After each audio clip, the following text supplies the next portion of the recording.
Yo, yo, yo, yo, yo, yo, yo, yo, yo, class! Welcome back to history. Glad to be with you. We're going to be covering chapter 5 today in our American Revolution section. So make sure that you've watched chapters 1 through 4 because these chapters continue to build onto each other. Chapter 4, we talked about the young George Washington. We read a cool little story about how he traveled from Virginia to the Ohio River and was trying to deliver a message to the French general, and the general just shut him down. And then we learned about the mistakes that young George Washington made, about how he tried to take over the Fort Duquesne that the French were holding, and he didn't have enough men. He put himself in a bad position, being at the low ground, and then people were being a little bit upset about George Washington's decisions. So that's what we read about last time. Chapter 5, let's talk a little bit about our core objectives. Just give me 1 second while I pull it up. Come on. Just want to make sure I have my notes with me. Sorry, guys. Here you go. Okay. So our focus objectives are to be able to describe the events of the French and Indian War, to identify the provisions of the peace treaty between the French and the British, evaluate the implications of the war's outcome for the Britain and American colonies, and then, as always, understand the chapter vocabulary. And you can get extra credit for this lesson and for history if you create your own sentence using one of the chapter vocabulary words and then submitting a text entry box for this assignment, lesson 5, down below on Canvas. Okay. All right.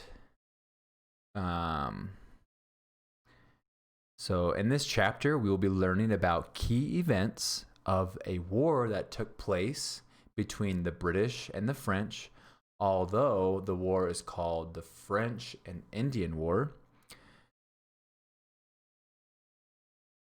And then we will also consider how a close relationship with Native Americans would help the French during the French and Indian War. Okay, so we will learn that what happened when the British attacked Quebec, the largest city in French Canada. And now let's call attention to the big question. Let's read it together. What does it say? How did the British defeat the French in the French and Indian War? Okay, so we're going to look for ways that the British defeated the French in the French Indian War.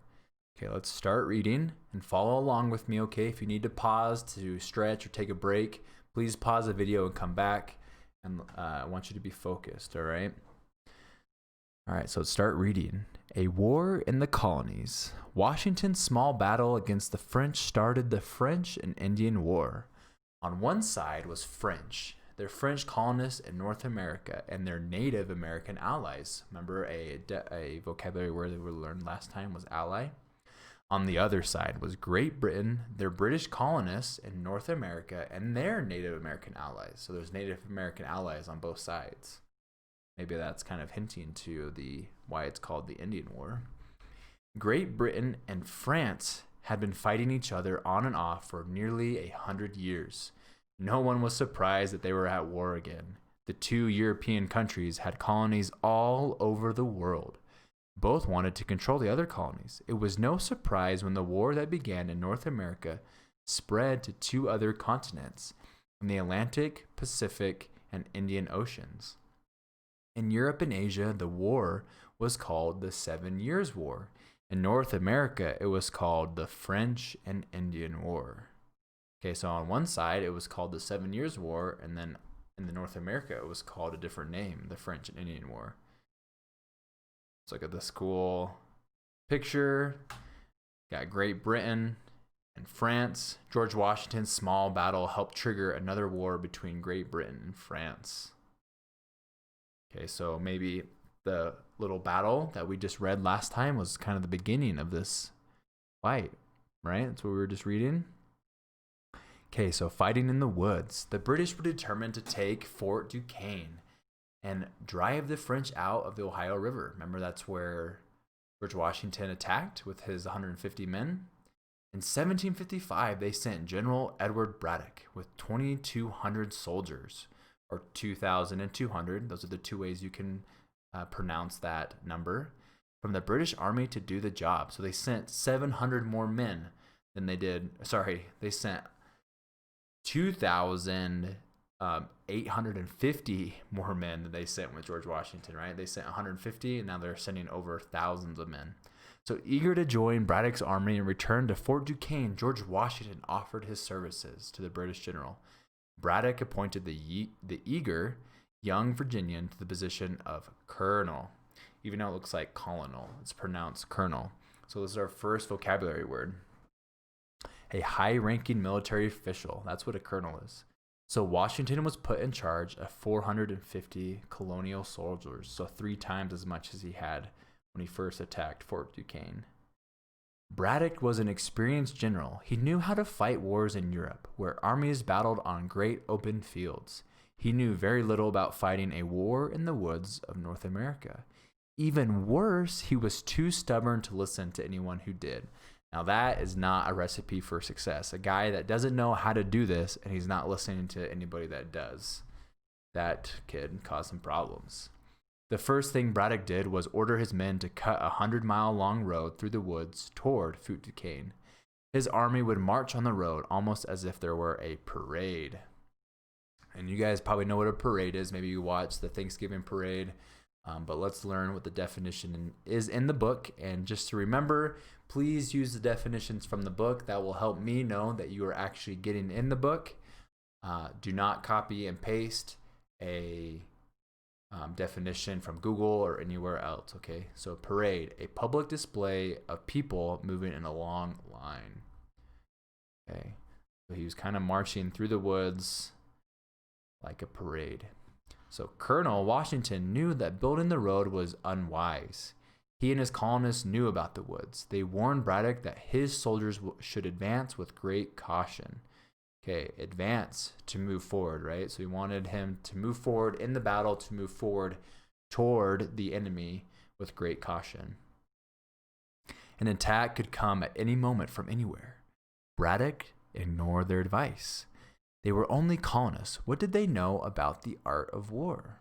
A few miles from Fort Duquesne, French soldiers and their Native American allies attacked Braddock's army without any warning. They fired from hiding places in the thick woods. The British didn't know what hit them. Their bright red coats made them easy targets. They panicked and ran. General Braddock was killed. So definitely not unwise to listen to people that know what to do.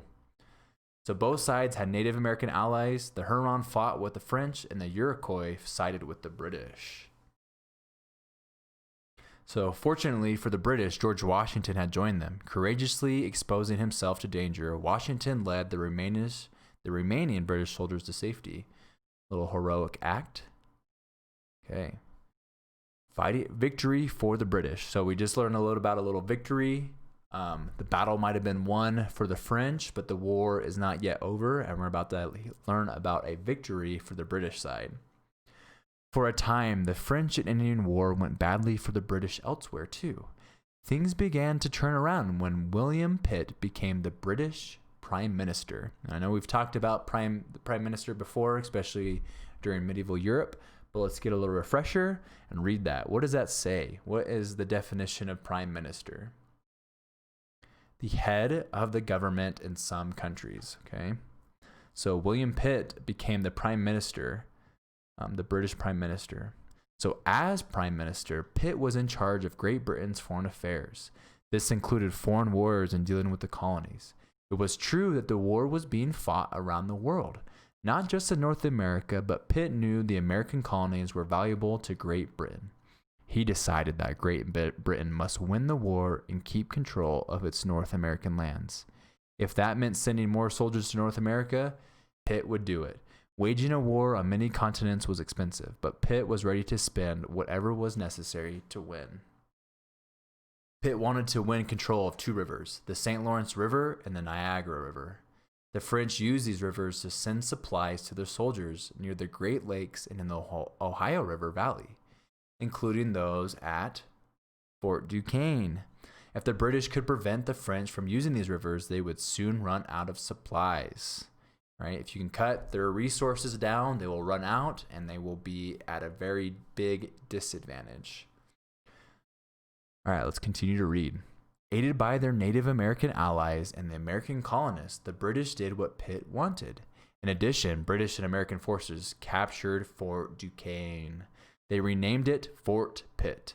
That is how the city of Pittsburgh eventually got its name. They also captured the French fortress in Louisbourg in Canada. Another part of Pitt's plan was to capture Quebec. The city of Quebec sits atop steep cliffs alongside the St. Lawrence River. The cliffs protected the city from attack. At least that's what the French thought. One night in September 1759, British soldiers led by General James Wolfe climbed to the top of the cliffs. When dawn broke, the French found the British assembled on a flat area called the Plains of Abraham. Ready for battle, the British defeated the French forces and took the city of Quebec. Both Wolfe and the French general, Louis Montcalm, died in the battle. The British now controlled the St. Lawrence River and the French had lost. The French and the Indian War ended with Great Britain and France signed the Treaty of Paris in 1763. As a part of the peace treaty. Okay, let's pause really quick. What is a peace treaty? What does that say? An agreement between two or more groups to bring an end to fighting, conflict, or war between themselves. So they're trying to end this war. So as part of this document, this agreement to end the war, France gave all of Canada to Great Britain. France also gave the land it had claimed between the Appalachian Mountains and the Mississippi River to Britain. Okay, so this is now Britain. The Appalachian Mountains are now Britain. Okay, the land west of the Mississippi River was given to Spain. So right here we can see at our key this light violet purple color, Spanish territory. One of France's allies in the war, Spain was, however, forced to give up Florida. So Florida is now part of the Britain Empire. All right, so how complete was Great Britain's victory? Britain was now the main colonial power in North America. So the 13 colonies still under British rule. This territory was ceded to Britain. This was acquired from Spain, so now it's Britain. This is still Spanish territory. Okay. And guys, that is it for chapter 5. Woo, woo, woo. Okay. The big question, right? Before we end, let's just reiterate what the big question is and give you guys some hints and points to be hitting on. So the big question, how did the British defeat the French in the French and Indian War? Okay, so some key points about William Pitt. He wanted to do what? He was willing to spend all the money he needed to do what? Right? So that's a little hint and point you should talk about.